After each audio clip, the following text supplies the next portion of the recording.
힐링가족 여러분 안녕하세요. 이번에는 좀 마음 아픈 내용입니다. 우리 힐링가족 댓글 함께합니다. 선생님 안녕하세요. 국장에서 그러니까 국내 시장입니다. 대한유화 효성 TNC에서 손실액이 2억이 넘습니다. 시드 5억을 넣었는데 둘 다 반토막이 났습니다. 5억을 타이거 차이나 전기차에 넣었더라면 죽을 맛입니다. 이제라도 정신 차려서 선생님 추천 ETF 따라 들어가렵니다 하셨어요. 늦지 않았어요. 괜찮아요. 지금이라도 오시면 됩니다. 여러분 제가 알턴2 말씀드렸죠? 또 작년에도 말씀드리고 사람들이 보면 개인 투자자 보면 여러 종목을 선택을 할 거 아닙니까? 본인이 누가 추천을 해서. 이분도 뭐 누가 추천한 겁니까? 대한유화, 효성 TNC. 꼭 두 종목뿐만 아니라 많은 종목, 대부분 종목이 개별 종목들이 국내 종목들 쉽지가 않아요. 아니면 나의 감으로 어디서 좋다고 얘기 들어서 어디 뉴스 기사를 보다 보니까 갑자기 그 휠이 딱 꽂혀서 그래서 매수를 하는데 2천만 원도 아니고 2억이 넘어요. 손실액이. 이런 것 개인 투자자분들이 이런 손실을 보면 정말 안타깝습니다. 기관이나 뭐 외국 기관, 외국인들이야 뭐 돈 많은 사람들이니까 관계없죠.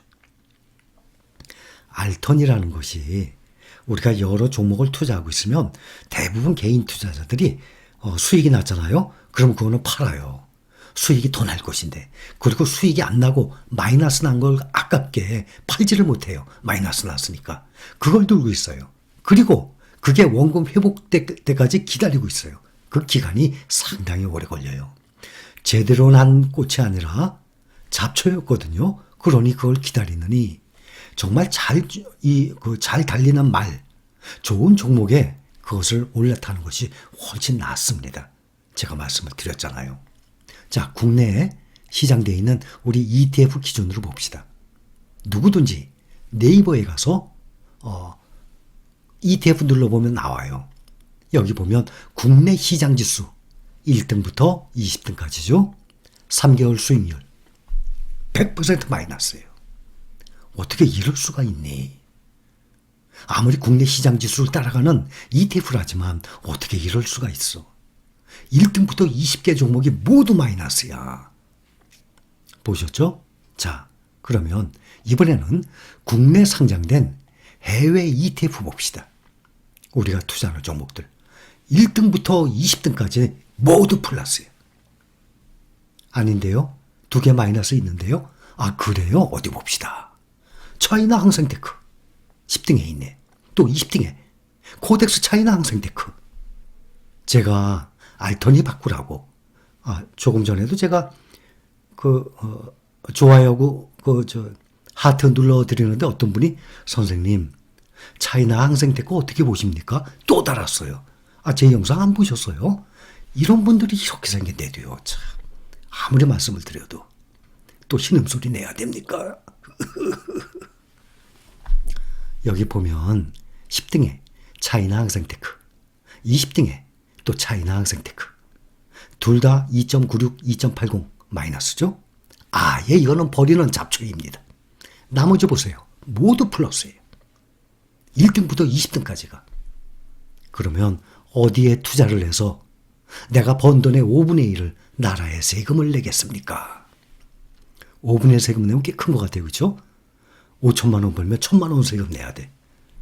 5억을 벌었으면 근데 1억을 딱 세금 내야 돼. 너무 큰 것 같죠? 아니에요. 부동산에 비교해 보세요. 부동산으로 5억 벌여요? 세금을 얼마 내는지 아십니까? 4억 내요. 부동산으로는 5억을 벌면 4억을 내요. 엄청나죠? 그러니 주식은 레버리지 활용을 못한다는 둥, 부동산은 레버리지 활용해서 작은 돈으로 더 큰 돈 만든다는 둥, 나중에 팔아보세요.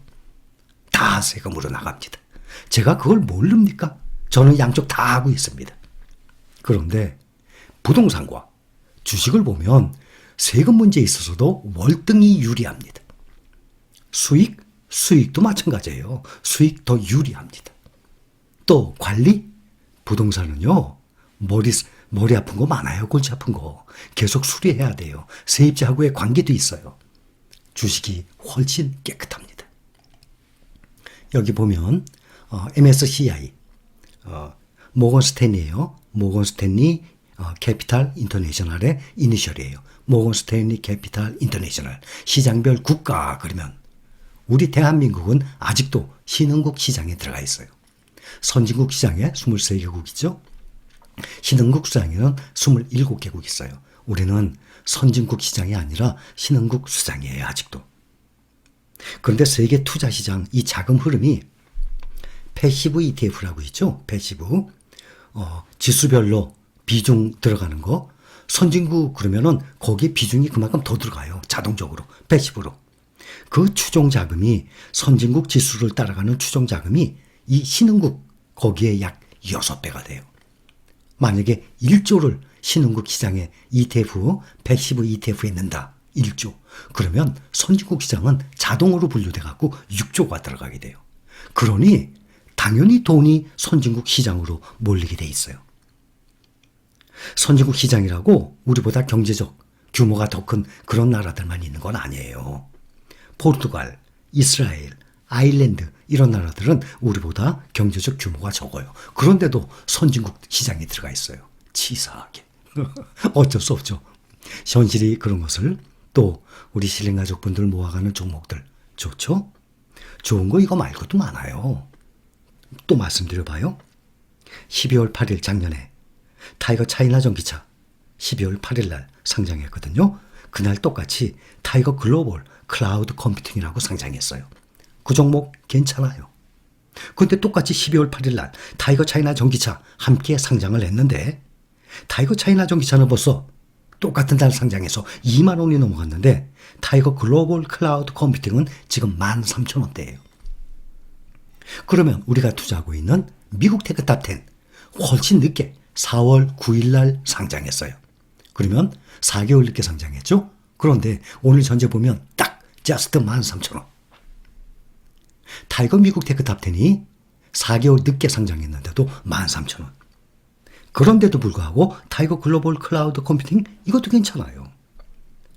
또 코셰프 있어요. 코셰프 릭소. 릭소는 우리 타이거 코덱스 이것처럼 프랑스의 자산 운용 회사 이름이에요. 릭소 글로벌 퓨처 모빌리티라고 있어요. 또 릭소 글로벌 디지털 경제라고 있어요. ETF 4월 30일 날.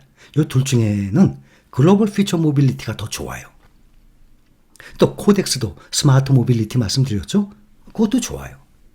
또 코덱스 미국 반도체 이것은 타이거 필반나하고 똑같이 가는 것이고 거기다가 태양광, 그린 에너지, 친환경주, 메타버스, 탄소 배출권 너무너무 많아요. 이거 다 하실 겁니까? 현재 우리가 모아가는 이 10개 종목도 다 하지 못하는 경우가 많은데 제가 설명드렸던 이러한 종목들 앞으로 보면은 다 괜찮아요. 몇 년 후를 본다 그러면. 그런데 이 좋다고 이거 좋고 저거 좋고 다 따라하시겠습니까? 그럴 순 없잖아요. 그런데 그중에서 가장 엑기스만 뽑아서 지금 최근 조회 종목하고 올려놓은 것입니다. 앞으로 여기에 어떤 종목이 또 새로 신규 편입이 될지 모르겠어요. 이것은 우리 힐링 가족의 신규 편입 종목으로 어떤 종목이 앞으로 들어올지 그것은 모르죠. 어떤 종목이 새로 좋은 종목이 상장이 될지. 그러면 제가 또 심사숙고해서 또 검토를 많이 해보고 저 혼자가 아니잖아요. 우리 대군이 얼마나 많아요. 여러분들 함께 가야 되니까 제가 돌다리를 똑똑 다 두드려보고 괜찮다 싶으면 또 늘 계획입니다. 아직은 없어요.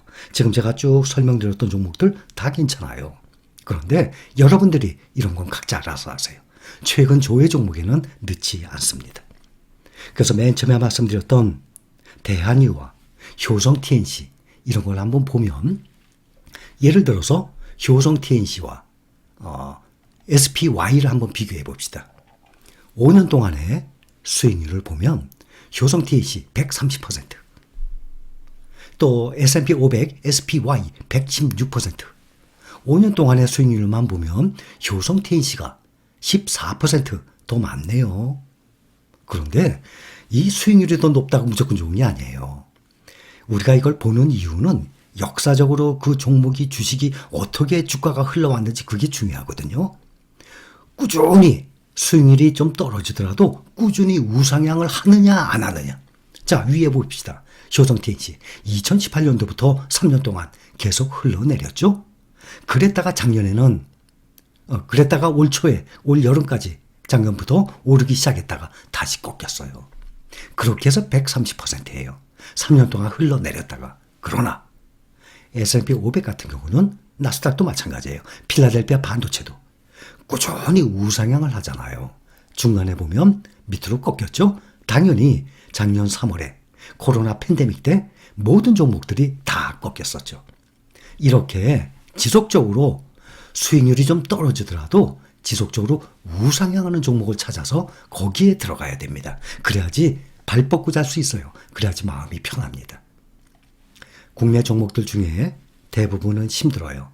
제가 먼저 번에도 아프리카 TV 말씀을 드렸듯이 그러한 종목들 뭐 LNF도 있고 또 갑자기 잊어먹었네. 2차 전지구 소재 말이죠. 이런 종목들도 보면 잘 올라가요. 그런 종목을 다 오르고 난 다음에 매수하는 것이 아니라 미리 매수해 놔야지 나중에 1년 후, 3년 후에 좋은 효과를 볼 수 있는데 이것은 그것을 발굴하기가 쉽지가 않대도요. 그렇기 때문에 우리는 안전한 주식에 투자를 해서 많이 벌어서 그거에 5분의 1을 뚝 떨어서 나라에 우리가 딱 입금시켜 줍시다. 그러면 우리나라도 도움이 될 것 아닙니까? 여러분 다시 한번 말씀드려요. 알턴이 빨리 뽑을수록 좋아요. 제가 미리미리 말씀을 먼저 드렸는데 빨리 실행하신 분들은 수익률 많이 보고 있을 거예요. 아직도 알턴이 그대로 아프면서 가지고 계신 분들 계세요.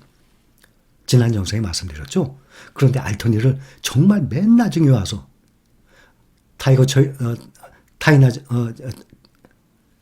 발음이 안 나와. 타이거 차이나 전기차 2만 원 넘었다고 지금 들어가도 돼요? 이제서야 물어보는 사람도 있어요. 10,000원에서 30,000원이 됐다고 칩시다. 그러면 타이거 차이나 전기차 3배 벌었죠? 10,000원에서 매수하신 분들 30,000원 되면 3배 된 거예요. 그런데 지금 들어가도 돼요? 하고 20,000원에 매수하신 분들 3배 번 게 아니라 30,000원 올라가면 겨우 50% 버는 거예요. 그래서 주식은 빨리 시작할수록 좋고 오래 보유할수록 좋은 거예요. 그리고 몇 퍼센트 수익 난 거 있죠? 1년, 3년, 5년. 이거를 사고팔고해서 오는 게 절대 아니에요. 그러니까 여러분들 자기의 감으로 얄팍한 그 지식 가지고 사고팔고 하지 마세요. 그거는 상당히 위험해요. 그리고 3년, 5년, 10년간의 그 수익률을 누구든지 볼 수가 없습니다. 그래서 뒤늦게 알턴이 뽑고 난 뒤에 피난다고 피나잖아요. 그러지 마세요. 다 아물게 돼 있습니다. 저는 힐링가족 여러분 사랑합니다.